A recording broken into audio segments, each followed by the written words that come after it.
జమిలి ఎన్నికలు ఎప్పుడైనా రావొచ్చని టీడీపీ అధినేత చంద్రబాబు వ్యాఖ్యానించారు. పశ్చిమ గోదావరి జిల్లా పర్యటనలో ఆయన మీడియాతో మాట్లాడారు. జమిలి ఎన్నికలు రావొచ్చని ప్రధాని మోదీనే చెప్పారని అన్నారు.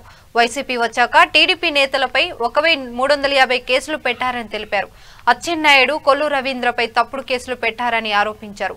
పంచాయతీ ఎన్నికలు వస్తున్నాయని ప్రజలు ఆలోచించి నిర్ణయం తీసుకోవాలని సూచించారు.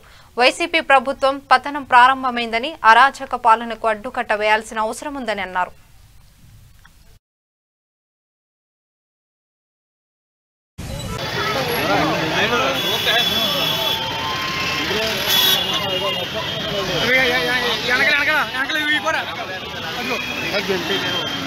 జై బాబు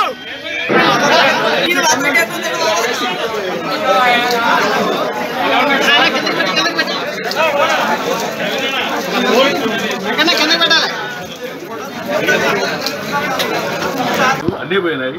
ఇవన్నీ పోతే అవి మాట్లాడకుండా యూనియన్ లీడర్స్ తమాషా ఆడతారా? మీకే సంబంధం. కొంతమందిని పెట్టుకున్నారు పైరులు చేయడానికి. కానీ ఇప్పుడు ఉన్నటువంటి అన్ని ఉద్యోగ సంఘాలు కూడా కరోనా ఉంది, మేము డ్యూటీలు చేయలేము, అందుకని ఎలక్షన్కి వెళ్ళాము, దానికోసం దాన్ని సాగుగా చూపించి దీనికి వెళ్ళే ప్రయత్నం చేస్తున్నారు. మా టీచర్ రాలా? కడాన టీచర్లు ఎక్కడ వేశారు? లిక్కర్ షాపుల దగ్గర వేశారు. క్యూ మెయింటైన్ చేశారు. ఒక టీచర్ చెప్పాడు, ఏమన్నాడు తెలుసా? సార్ ఎక్కడన్నా ఏంటి సార్, ఆ బ్యాంక్ దగ్గర వెళ్ళిపోతాను కానీ లిక్కర్ షాప్ దగ్గర ఏంటి సార్, నాకు ఖామోషిగా ఉంది, చదువు చెప్పవలసిన నేను లిక్కర్ షాపా క్యూలైనా. అప్పుడు ప్రభుత్వం కూడా సుప్రీంకోర్టుకి ఎన్నికలు ఆపాలని వెళ్తే మీ పార్టీ తరఫున మీరు ఏమన్నా? మీ పార్టీ అక్కర్లేదు బ్రదర్, ఇవన్నీ కూడా చట్టం దాని పని అది చేసుకుంటా పోతుంది. చట్టాన్ని ఎవ్వరు అతిక్రమించి కేరళ ఎలక్షన్ జరిగాయి, కర్ణాటక ఎలక్షన్ జరిగాయి, బీహార్ ఎలక్షన్ జరిగాయి. అక్కడ కరోనా లేదా? మరి ఇక్కడే వచ్చిందా కరోనా? కరోనా కంట్రోల్ అయినా మాట్లాడుతున్నారు.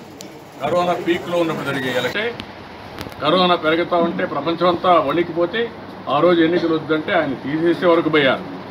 ఇది తప్పని సుప్రీంకోర్టు బాతలు పెట్టిన తర్వాత మళ్ళా అతను ఛార్జ్ తీసుకునే పరిస్థితికి వచ్చాడు.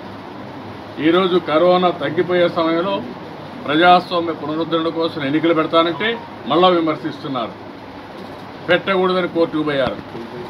ఈరోజు కోర్టులో కూడా చాలా స్పష్టంగా చెప్పారు. మొన్న ఒక జడ్జిమెంట్ ఇస్తే మేము స్వాగతించాం. మీరేమన్నారు? ఎన్నికల కమిషన్ రాజీనామా చేయమన్నారు. ఇప్పుడు అడుగుతాను నేను, ముఖ్యమంత్రి రాజీనామా చేయి, మంత్రి రాజీనామా చేయి, మీరే కదా మనం చెప్పారు. మీకు ఈరోజు జడ్జిమెంట్ వచ్చింది కదా, సమాధానం చెప్పండి. ఇష్టానుసారంగా ప్రవర్తించడం, ఓట్లంటే కూడా లెక్కలేంతనంగా బిహేవ్ చేయడం మంచి పద్ధతి కాదు. నేను ఎన్నోసార్లు చెప్పాను, ఎప్పుడైనా సరే చట్టం ముందు అందరూ సమానమే. మేజిస్ట్రేట్ కోర్టు నుంచి సుప్రీంకోర్టు వరకు ఉంది. చెక్స్ అండ్ బ్యాలెన్సెస్ ఉంటాయి. తప్పు చేసిన వాడు తప్పకుండా శిక్షించబడతాడు. తప్పు చేయకపోతే తప్పుడు కేసులు పెట్టిన వాళ్ళు ఏమీ చేయలేరు. అదే జరిగింది ఇన్సైడ్ ట్రేడింగ్, అదే జరిగింది ఈ కేసులన్నీ. 20 నెలల్లో ఎన్ని విధాలుగా బ్లాక్మెయిల్ చేశారు మీరు. ఈరోజు ప్రజలందరికీ విజ్ఞప్తి చేస్తున్నా, ప్రజలు ఈరోజు ఇంట్లో ఆనందంగా నిద్రపోయే పరిస్థితి లేకుండా పోయింది. ఏ రాత్రి వస్తారో, ఎవరిని అరెస్ట్ చేస్తారో, ఏ ఇల్లు కూలగొడతారో, ఏ కొంప కూలు చేస్తారో తెలియని పరిస్థితి. ఇదేనా పరిపాలన? పోలీసులు కూడా చెప్తున్నా, మంచి పద్ధతి కాదు. మీరు కూడా పోలీస్ బట్టలు వేసుకున్నారు కొంతమంది, అందరూ కాదు. కొంతమంది అయితే మనసు చంపుకున్నారు. చంపుకోవద్దండి, మనస్సాక్షిగా పనిచేయండి.